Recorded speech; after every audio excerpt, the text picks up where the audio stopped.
Organizzata nella splendida cornice della piazzetta San Girolamo ad Ischia da Franco Cavallaro del Centro Europeo per il Turismo insieme a Luisanna Tuti, è stata presentata da Maria Giovanna Elmi.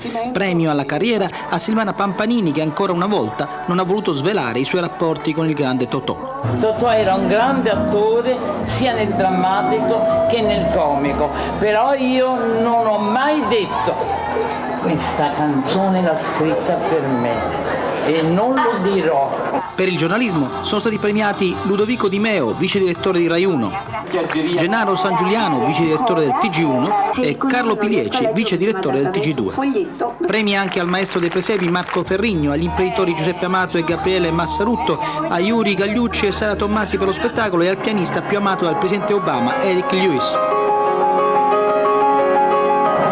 Un riconoscimento importante è andato anche ad Angelica Sepe, ambasciatrice della canzone napoletana nel mondo, che ha incantato ancora una volta la platea.